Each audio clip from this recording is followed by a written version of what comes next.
আমি বেগম জিয়ার একজন ক্ষুদ্র কর্মী। আমার কৈশোর থেকে আমি বেগম জিয়াকে পেয়েছি এবং তার আগে জিয়াউর রহমান সাহেবের সাথেও আমি কাজ করার সুযোগ পেয়েছি। আমি বিশ্ববিদ্যালয় থেকে বের হওয়ার পরে বেগম জিয়া আমাকে ডেকে বললেন তৎকালীন বনানী বিএনপি অফিসে, যে তুমি এলাকায় যাও, ইলেকশন করবে 91 সালে। আমি হতবাক হয়ে গেলাম, আশ্চর্য হয়ে গেলাম। আমি ইউনিভার্সিটি থেকে মাত্র বেরিয়েছি, আমাকে উনি বললেন এবং উনি বললেন যে আমি অনেক ভেবে চিনতে বলছি, তুমি যাও, সাহস করে যাও। তো আমি এসে এই পাহাড়ের খাগড়াছড়ির রাজনৈতিক বিএনপির চারা লাগানো শুরু করলাম। তার আগে অবশ্য করেছি, আমি রামগড় মহকুমার রাজনৈতিক জেলার ছাত্রদলের সভাপতি ছিলাম। তো ওনার সাথে আমি দীর্ঘ পথ পাড়ি দিয়েছি। অনেক স্নেহ করতো, সন্তানের মতো করেই আমাকে স্নেহ করেছেন। ওনার থেকে জীবন অনেক কিছু পেয়েছি, কিন্তু ওনাকে কিছুই দিতে পারিনি। উনি দেশ এবং দেশমাতৃকার জন্য আত্মহুতি দিয়েছেন। উনি একটু আপোষ করলেই কিন্তু জীবন রক্ষা পেতেন, কিন্তু তিনি স্বৈরাচার ফ্যাসিস্টের সাথে আপোষ করেননি। বিনা দোষে উনি জেল খেটেছেন। সেই জেলে ওনাকে স্লো পয়জনাস করা হয়েছে। যে স্লো পয়জনাস, যে বিষ প্রয়োগের কারণে আজকে ওনার মৃত্যু হলো, এই মৃত্যু আমরা মেনে নিতে পারছি না। তিনি একটি সংগ্রামী নেত্রী বা আবশ্যিক নেত্রী হিসেবে ওনার প্রকাশ এবং সেটা বাস্তবও তিনি রূপ দিয়েছেন। তিনি এরশাদের সাথে আপোষ করেননি, কিন্তু 8 দলীয় জোটের নেত্রী শেখ হাসিনা কিন্তু আপোষ করে ওই আন্দোলন থেকে সরে গিয়ে এরশাদের সাথে আপোষ করে চলে গেছিল। ঠিকই জনগণ ওই আপোষ যে করেনি, তার মূল্যায়ন করেছে 91-তে এত বিধ্বস্ত একটি দল বিএনপিকে, জিয়ার অনুপস্থিতিতে বিধ্বস্ত একটি দল বেগম জিয়ার নেতৃত্বাধীন এটা গৃহবধূ থেকে রাজনীতিতে আসার নেতৃত্বকে জনগণ ভোট দিয়ে 91 সালে সরকার গঠন করে, সরকার গঠন করতে সাহায্য করে। এটা বেগম জিয়ার আপসহীনতার অনেক বড় মূল্যায়ন জনগণ করেছে। এরপর তিনি দীর্ঘ 18 বছর আপসহীনতার পরিচয় দিলেন। 111-এ উনি জেলে ছিলেন, আমরা জেলে ছিলাম। 111-এর পরে তারা মনিউদ্দিন ফখরুদ্দিনরা ওনাকে বলেছিল যে আপনি আমাদেরকে যাওয়ার এক্সিট দেন, রাস্তা দেন, আমরা আপনাকে ক্ষমতা বসাবো। কিন্তু সেদিন তিনি বলেছেন, না, তোমাদের দেশের সংবিধান লঙ্ঘনের জন্য তোমাদের শাস্তি ভোগ করতে হবে। সেদিন যদি তিনি আপোষ করতেন, তাহলে শেখ হাসিনা আর কোনোদিন ক্ষমতার মুখ দেখতো না এবং খালেদা জিয়াকে শাস্তি দিয়ে এই বিষ প্রয়োগ করে মারতেও পারতো না। কিন্তু সেদিন খালেদা জিয়া আপোষ না করার কারণেই 15 বছর শেখ হাসিনা এই দেশে অপরাজনীতি করে গেছেন এবং শেষ পর্যন্ত আমাদের নেত্রী বেগম খালেদা জিয়ার সে মৃত্যু নিশ্চিত করে গেছে। যাই হোক, উনি বারবার দেশের গণতন্ত্রের জন্য উনি সংগ্রাম করেছেন, লড়াই করেছেন। তিনি শুধু বাংলাদেশ না, সারা বিশ্বে একটা অবিস্মরণীয় নেত্রী হিসাবে বিবেচিত হয়েছেন। তিনি সারা বিশ্বের দ্বিতীয় প্রধান নারী প্রধানমন্ত্রী, মহিলা অর্থাৎ নারী প্রধানমন্ত্রী ছিলেন। তিনি বাংলাদেশের প্রথম নারী প্রধানমন্ত্রী। তিনি বৈধ উপায়ে তিনবার প্রধানমন্ত্রী।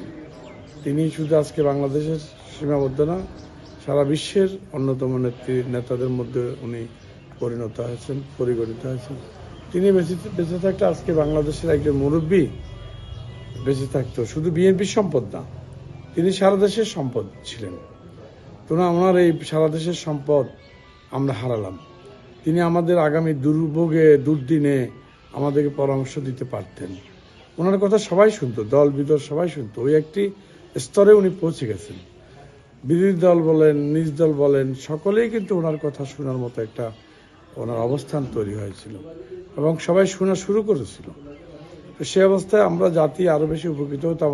আরো আল্লাহ যদি ওনাকে আরো কিছু দীর্ঘ হায়াত দিতেন, আমরা সেই উপকৃত হতাম। কিন্তু শেখ হাসিনার কারণে সেই সুযোগটা উনি পেলেন না, আমরা পেলাম না। শেখ হাসিনা তো তা আত্মতৃপ্তির হাসি হাসছেন, কিন্তু আমরাও এই দুঃখের মধ্যে, কষ্টের মধ্যে আমাদের একটা প্রশান্তি আছে যে আমাদের নেত্রী সেই স্বৈরাচার ফ্যাসিস্টের হাসিনার পতনটা, নির্মম পতনটা দেখে গেছেন।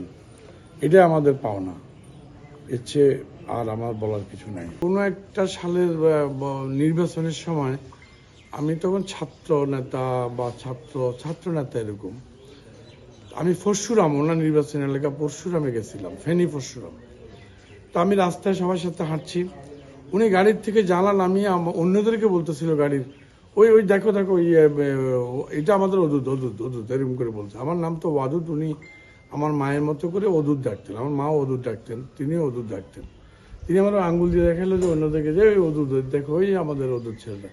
তো এক পর্যায়ে আমারও চোখ গেল, আমি দৌড়ায় কাছে আসলাম। তারপর বলে তুমি কোথায় যাচ্ছ? আমি বললাম, আপনি আসছেন এই জন্য দেখতে আসছি। বলে যে উঠো, আমার গাড়িতে উঠো।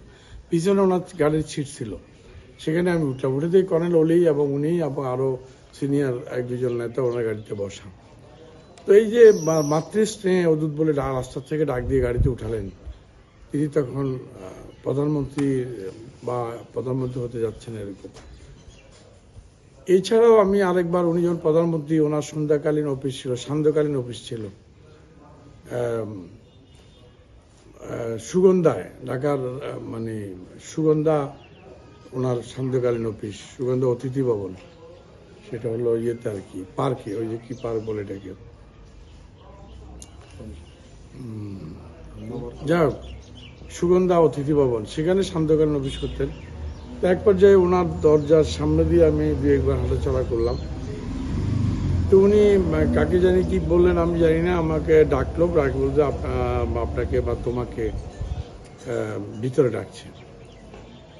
আমি ভিতরে গেলাম, যে আমাকে বলল যে তুমি তো প্রমাণ করে দিলে 2001 সালের নির্বাচনে বিএনপি সূক্ষ্ম মানে কারচুপি করে নাই, আওয়ামী লীগ সূক্ষ্ম কারচুপি করছে, তুমিই প্রমাণ করে দিলে। কারণ আমার নির্বাচনে তখন মানে শান্তি বাহিনী সহ আওয়ামী লীগ যৌথভাবে আমাকে আমার ভোট কারচুপি করে আমাকে পরাজিত দেখিয়েছিল।